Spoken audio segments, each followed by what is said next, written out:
couple of years, you know that we pick very special guests for our podcast who are experts in their field, okay, in all kinds of healthcare, who provide the highest level of professionalism. But not only am I picking people who provide the highest level of professionalism, I'm picking some of the nicest people out there. So today I am very, very, very fortunate to have a wonderful, wonderful healthcare practitioner, a dentist from Irving, Texas, named Dr. Dunn.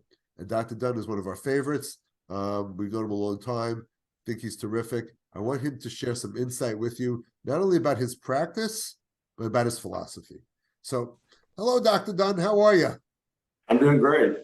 Things hot down in Texas, I know, in the summertime, but let's just get to the conversation. So I want people to introduce yourselves to you. So do me a favor.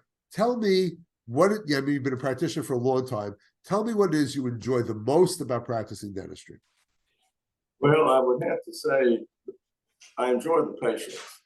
I've been in practice in Irving my entire career, and we calculate in the average day that I've seen a third of the patients for 20 plus years, some a lot more than that.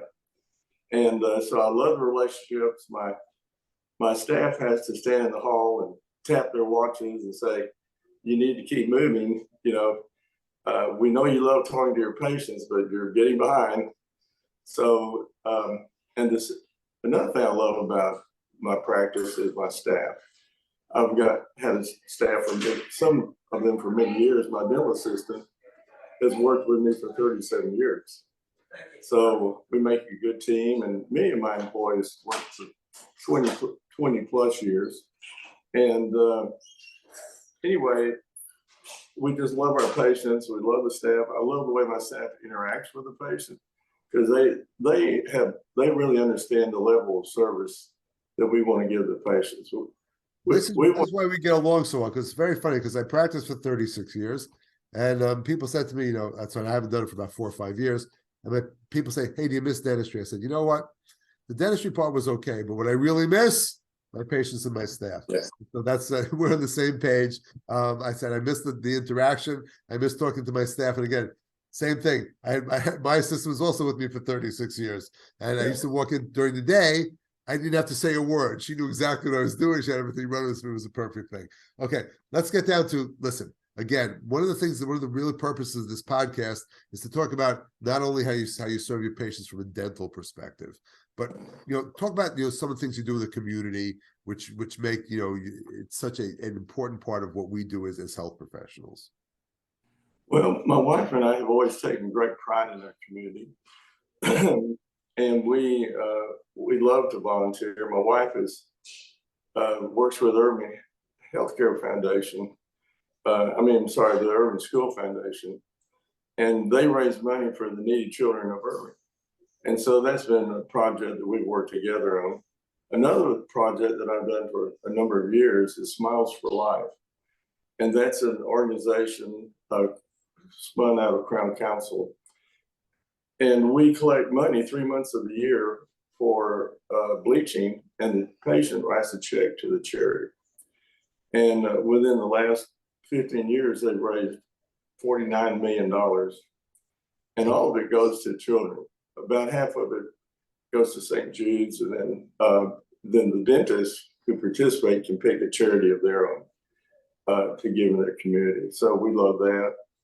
And of course, we've always been really involved in PTAs, and of course now we're really involved with 9 grandchildren, so that keeps us busy. Yep, us too. Yeah, it's you know, again, people, you know, look at us.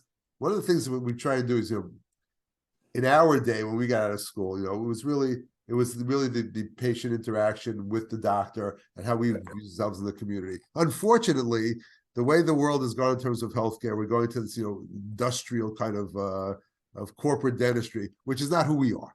Okay. One of the things I try and get across, you know, through this podcast is that's not who we are. Okay. We are people who care about our communities, who care about our patients, and we don't treat teeth. We treat peoples and we treat community. That's what I love about you. That's what, you know, I love to have you on the top podcast. You know, let's get into procedures a little bit. Tell me one of the, you know, the cool cosmetic procedures that you do that makes it so unique? What are the unique procedures that you provide in your office in terms of cosmetic dentistry?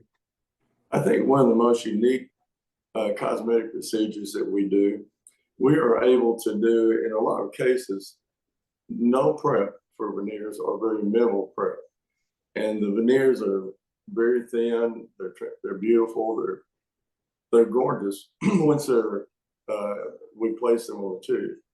And they stay on extremely well because you're attaching the veneer to enamel, which is the best surface to attach a veneer to. And patients love the fact that we're not taking away their tooth structure. So that would used to be the deal when veneers first came out many years ago. Again, even if you're doing minimal preparation, you're really cutting down teeth. And people say, "Oh, I cut down teeth." And again, we've gotten to the point now. I know you have it. You certainly perfected it, the science of it and the art of it, of getting this with with basically almost no preparation whatsoever, coming out with outstanding aesthetic results. And again, it's it's a credit to you and to and to us as dental health professionals that we keep evolving. And dentistry is over the last 30 years, the stuff that's happened in dentistry is just amazing. When we got out of dental school, we didn't do half the stuff we do now. It's just incredible over the last 30 years, the stuff that's been made, both in terms of preparations and in terms of time, in terms of crowns and with one-day crowns and all that kind of stuff. Amazing. And that's what I'm trying to also point out in this podcast is the amount of evolution that we've come through in dentistry and also in medicine. And the last thing, the last question I want to talk to you about today. Okay, listen, there are so many people out there who are dentophobics, who are just so scared to go to the dentist. So I know that you have a very unique way of treating and caring for these patients. So tell us a little bit about it. Well, to me, I've learned that the most important thing is when I have a fearful patient is to just sit down, sometimes not even in the operatory, possibly in a consultation room, and just sit there and listen to what the basis of the fear. Because if I know what their fear is coming from, then I can address it better. And if they're concerned with the noise, then I say bring your AirPods. Or if you're concerned with injections, we can certainly do things to make that very comfortable. But what the point I'm trying to make is I have to slow down, take my time, and let them tell me why they feel that way. And then another thing I found that works is we allow more time for the procedures on those patients because we want to make them feel very comfortable. We don't want, last thing we want to do is make them feel rushed and that they're just a number and we're trying to get on to the next patient. We want to make them feel very important. And we want to overcome that fear over time. And I can't tell you how many times I've had a patient tell me, I can't believe it, but I actually look forward to coming to the dentist now. And so, and in some cases, we can use sedation, conscious sedation dentistry. The patient can still open and close and respond, but they're very comfortable. So we have, and we also use nitrous oxide or laughing gas, when we need to. But anyway, I think a fearful patient is one of my favorite patients because I love that feeling when I've made them into a comfortable patient that looks forward. It's one of the challenges. Yeah, it's one of the challenges we always enjoy. So again, what I really want to point out is this is what makes. Look, Dr. Dunn is a dentist. Okay, he is. I like to think we're old school, but I don't think we're old school. I think we're right school. Okay, I think that this is our attitude. This is the way it should be. This is the way we were trained. This is the kind of dentists we are. And again, I hate to harp on this us versus the corporate dentistry aspect, but this is what makes us so special in terms of private practice. And Dr. Dunn is an expert. If you're in the Irving area, he's the man to see. Dr. Dunn, I can't thank you enough for being on today. It was great having you as a guest. All the best. We will speak with you soon, and thanks for everything. Could I mention one last thing? Sure. We have added software.